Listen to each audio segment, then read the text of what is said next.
You are Locked On Kentucky, your daily podcast on the Kentucky Wildcats. Part of the Locked On Podcast Network, your team every day.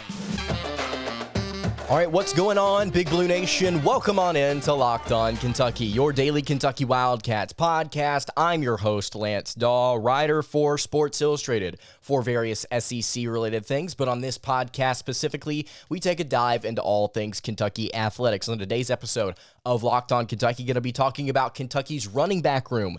It's getting very, very thin, and there's cause for concern heading into the Week 2 matchup with the Florida Gators.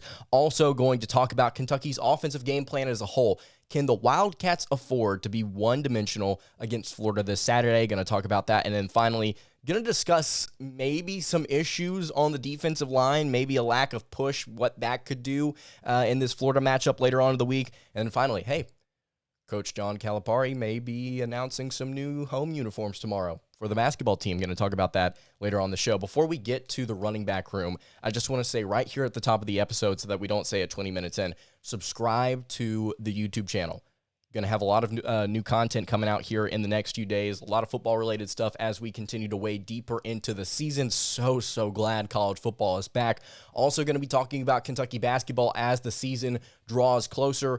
Really fun year for Kentucky athletics as a whole. Make sure you are subscribed if you are not already. If you're listening on podcast, go subscribe to the YouTube channel. And if you don't want to do that, you can head over to our Twitter at LockedOnUK, and you can follow us there as well.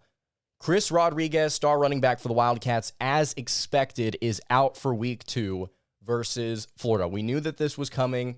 We think he's going to be suspended for 2 more games after this, but it's not great for the Kentucky offense, obviously. What's even worse is that Ramon Jefferson, according to head coach Mark Stoops, will be out for several weeks with an injury.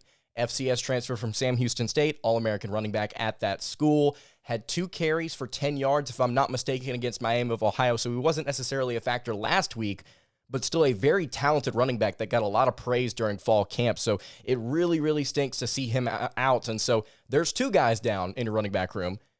And then what's even worse on top of that is JuTahn McClain, another running back that got some touches against Miami of Ohio, is now listed as week to week, according to Mark Stoops. So 3 of Kentucky's 4 best running backs are out. And this is what the depth chart looks like as of Monday afternoon. Kavosiey Smoke is number 1. Lavelle Wright, the freshman, is number 2. And that's what's on the 2 deep, according to what Kentucky released. Now, the 3rd running back I think I want to talk about here a second is Dawe Beckwith. The transfer from Tennessee also played linebacker as well for the Volunteers. We did not get to see him against Miami. Did not get a touch, rather. I think that Kentucky may have to use him because I don't know what else Kentucky's going to do. Smoke, Wright, McClain, and Jefferson were the 4 running backs to get touches against Miami. I don't think that Kentucky wants to go this entire game just running the ball with Kavosiey Smoke and then maybe giving Lavelle Wright some touches. I think Dawe Beckwith may be in line to get 1 or 2 in this game, and we're going to talk about how Will Levis could be utilized later on in the show, but this is not a good situation. I mean, it just flat out isn't. I can't sugarcoat this. I can't say, well, maybe here's why it could be better. Yeah, there are 3 running backs out for the Wildcats. Anytime you lose 3 running backs out of your 5 guys that you could be potentially rotating, that's a problem. There's no other way to put it. And here's the thing.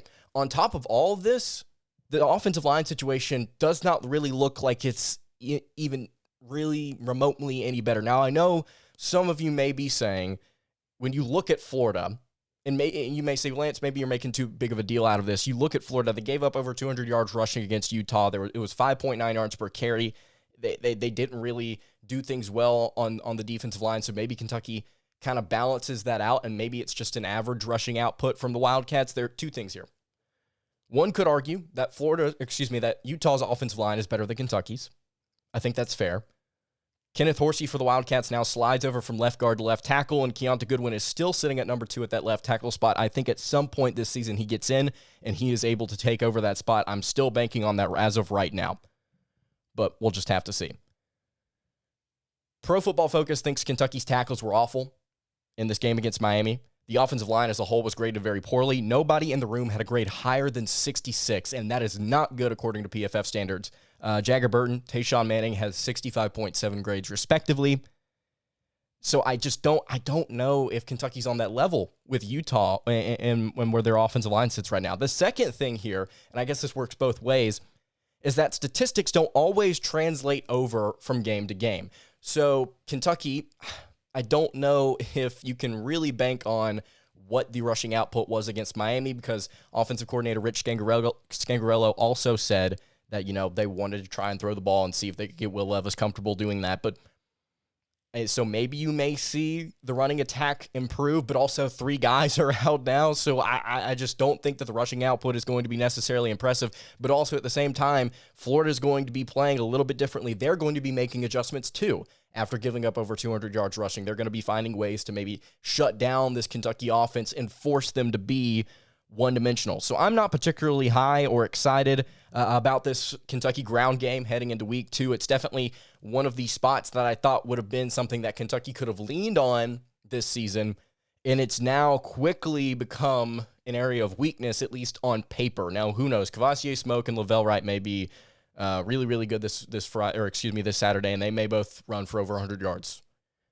I don't know. But on paper and based on what we saw in game 1, and I don't think I'm jumping to conclusions here. I don't think I'm overreacting. If you can't run the ball against a MAC school in the SEC, odds are if you lose 3 of your top 5 running backs, you're probably not going to be able to maintain balance offensively against another SEC school, I guess is the best way to put it. It's simply not good. And I like the fact that Kentucky's trying new things on the offensive line. I like the fact that they're trying to rotate guys over. I think the move for Kenneth Horsey was a good idea. Of course, who cares what I think if the coaches are looking at this? Nobody cares what I think about the rotation on the offensive line. I still think Keonta Goodwin at some point will get in this season at left tackle, and maybe that helps out things. Don't know, but Pro Football Focus didn't like it. The fans didn't like it. I didn't like it. It was not a good performance from the O-line, and the running back room just got very, very thin. It's going to leave Kentucky in a situation, I think, where they're going to have to throw the ball a lot. That's not a revelation. I think they're going to be one-dimensional. Can they win a game playing one-dimensional football? We're going to talk about that in just a second. Before we do that, though, I want to tell you guys about the easiest and most fun way to spice up your season. It's Underdog Fantasy and their pick'em game for college football. Just look at your favorite Kentucky Wildcats stats, pick whether you think they'll end up with higher or lower than that number in this week's game, and you can win up to 20 times your money in a single night. Underdog keeps it super simple with their easy-to-use website and mobile apps. You can pick between 2 to 5 players for your pick'em slip, get all of your picks right, and you'll take home some cold, hard cash. I actually can speak legitimately here. This is not a bit. The other day, I was doing some different baseball slips for Underdog Fantasy, and I had a 5-player pick'em slip, and I won $400 off of it. Kyle Wright for the Atlanta Braves was the final player to hit on over, I believe it was 88 and a half pitches, and Kyle Wright got to like 93, and then they pulled him. And that was a $400 win for me over at Underdog Fantasy. Really, really fun stuff, guys. It's really, really simple to get started, too. You can head to UnderdogFantasy.com, or you can download the app and sign up with promo code LOCKEDON, and Underdog will double your first deposit up to $100. Deposit $100, get $100 free. That's Underdog Fantasy, promo code LOCKEDON. All right, moving along here on the Tuesday edition of Locked On Kentucky, Lance Dawe here with you, talking about the Kentucky Wildcats offense and what they are going to do against the Florida Gators this Saturday. Obviously, we just discussed the running back room. It's going to be relatively thin heading into this game. I think a lot of people would agree.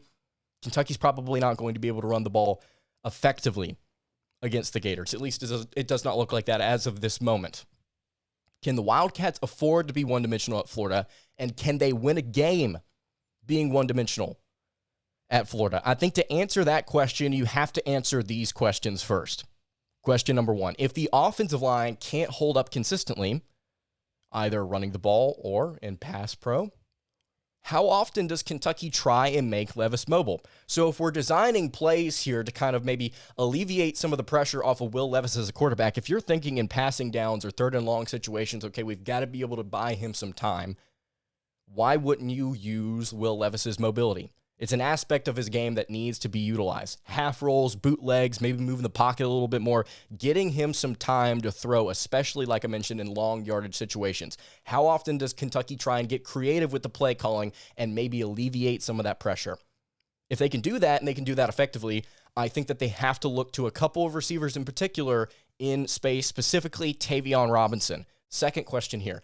How does Kentucky get Tavion Robinson open in space? We talked about this last week when we were talking about the receivers. Florida is going to try and take Tavion Robinson away. And after seeing the way Robinson played in week 1 against Miami, getting over 100 yards receiving, I think it's very, very clear he's the number one target. He's going to be the go-to guy.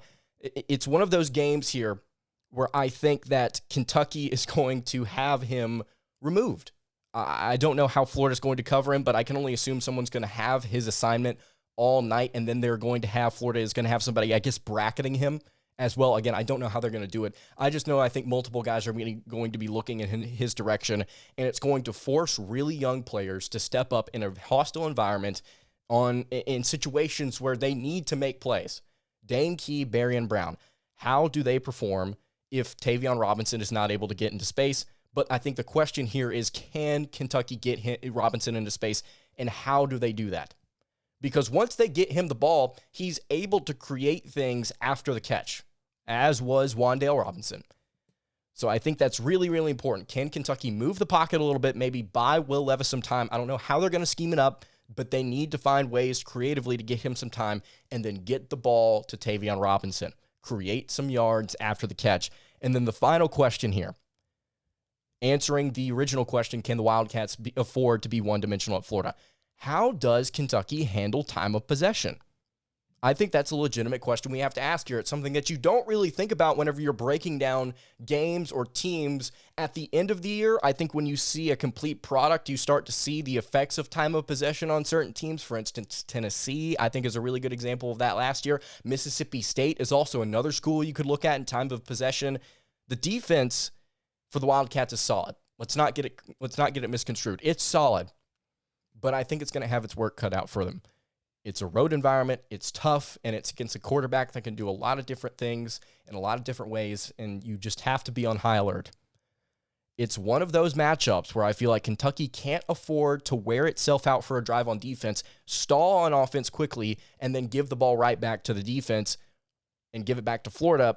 It's not going to snowball early, but things like that can tend to snowball in the third and the fourth quarters of matchups where you need to get stops, but your defense is just so gassed because you're trying to keep Anthony Richardson at bay and you're trying to contain things. And I think it's really, really important that Kentucky on offense paces themselves. They don't go 3 and out quickly, or they don't stall on offense quickly. They hold on to the ball. It's really, really important, because think about it this way as well. Here's how things could spiral out of control really quickly. Let's say Florida scores early. They maybe score 10 or 14 points early. Kentucky is in a deficit. They have to throw. Florida knows they have to throw and that they can't really run the ball. They put them in passing situations. Kentucky stalls quickly. They get the ball back to Florida. The defense is gassed. Wash, rinse, repeat. That's the recipe for disaster early instead of things breaking later on in the game. How does Kentucky handle time of possession? So those are the 3 questions I think you have to ask when answering, can the Wildcats afford to be one-dimensional at Florida? Can they utilize Will Levis's mobility? Can they get the ball to Tavion Robinson in space? And can they pace the game correctly? I think those are the 3 questions you have to ask. Kentucky has the tools and the ability on offense to go out and do all 3 of those things, to execute and to put up enough points to win the game. But certain things have to bounce their way, and I'm curious to see how things are drawn up. I'm just curious to see how Kentucky handles it. They've got a really, really good quarterback, as does Florida, that can handle a load. He can handle a workload. But whether or not he gets the opportunity to actually execute is the question. He can't just do everything himself. He can be the truck driving the trailer, but the trailer needs to be able to actually have wheels that are comfortable driving on the road that is the swamp. It's going to be difficult. It's going to be difficult. All right, I want to talk about the defensive line here. Before I do that really, really quick, I just want to remind you guys again, subscribe to the YouTube channel. Trying to get to 2,500 subs. Really, really excited about where our numbers are going. Speaking of numbers, I know I mentioned the YouTube channel a lot. You talk about the podcast. We are officially a top 100 basketball podcast in America right now. That's really, really exciting to hear. I saw that just earlier. I was really, really excited about that. Let's keep it going, guys. Please, if you can, leave a 5-star review for the show. We're trying to climb here as things kind of move along into the fall. Really, really excited about college football, college basketball. Going to be talking a lot about it here on the show. If you like what you see, subscribe, rate, and review. All right. Final few minutes here on the Tuesday edition of Locked On Kentucky about the defensive line here. So I saw some comments on YouTube, quite a few comments on yesterday's episode actually, but there was one in particular that kind of stood out in the midst of several other comments that were kind of saying similar things. And this comment here is from Sonny Parker. He was talking about how, the offensive line, it obviously isn't good. But Parker said this: I believe what isn't getting enough attention is the lack of juice and push from the D-line. We can win, I believe, with subpar play from the O-line simply because of the level of play we seem to be getting from the skill positions. We cannot win in the SEC if we are losing both sides of the line of scrimmage. And that is a phenomenal point. It was something I was going to bring up at some point this week before we got to the Florida matchup. You can afford to lose one way on the line of scrimmage. You cannot afford to lose both, because if you end up losing both, you're probably going to consistently lose games in the Southeastern Conference. Good teams can win without good offensive lines. Alabama's team last season is a really, really good example of this. Bryce Young was able to survive without, I would say he had one of the worst offensive lines in the Southeastern Conference last year. He was able to survive. Alabama still put up really, really good numbers. Maybe it's not a perfect example because it's Alabama, and also at the same time, Bama had a phenomenal defensive line spearheaded by two of the best edge rushers in the country. So I'm not saying here that Kentucky needs to be elite up front. But to Sonny's point, they need to be better at getting after the passer, at least better than what they were doing against Miami. They've got to be able to apply pressure on Anthony Richardson. They've got to be able to force him to stay in the pocket and make throws. I'm not 100% confident that Anthony Richardson can win a game with his arm. We saw him be erratic last year throwing the football. We saw him in moments against Utah show his arm strength, show some impressive throws. I just don't know if Florida is forced to win a game throwing the football, can they do it with AR? I don't know. At least right now, I think if you stop Anthony Richardson, you slow down the entire offense.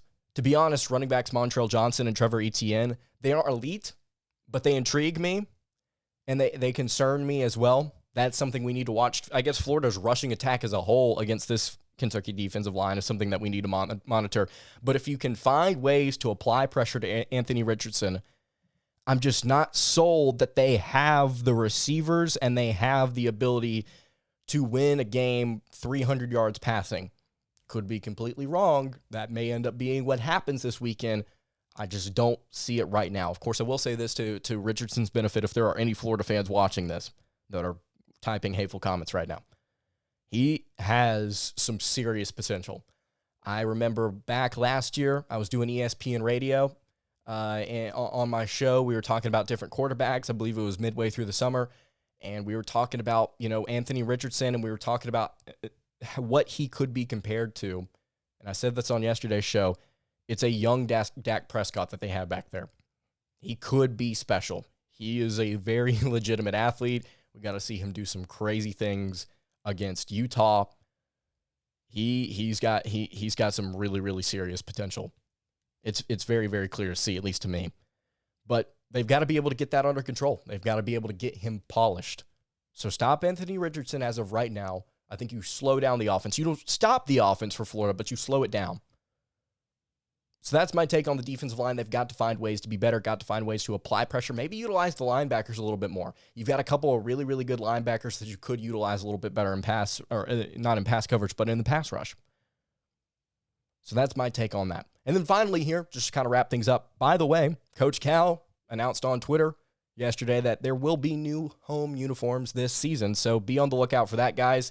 He's probably going to drop something on Twitter at some point today, if not today, tomorrow. Going to be interested to see what the designs are. No checkerboard has been a popular plea that I've heard from the fan base. I'm kind of in that same camp as well. Going to be interesting to see just how much checkerboard there is on this new home uniform. All right, that's going to do it for today's episode of Locked On Kentucky. Really appreciate you guys sticking around. You can follow the show on Twitter at Locked On UK. You can follow me on Twitter at LanceDawe_, and you can follow the show on Instagram over at Kentucky Podcast. Any questions, comments, concerns, leave them in the YouTube comments below or hit me on the socials. I will see you all tomorrow for another episode of Locked On Kentucky. Hope you guys have a great rest of your day, and God bless.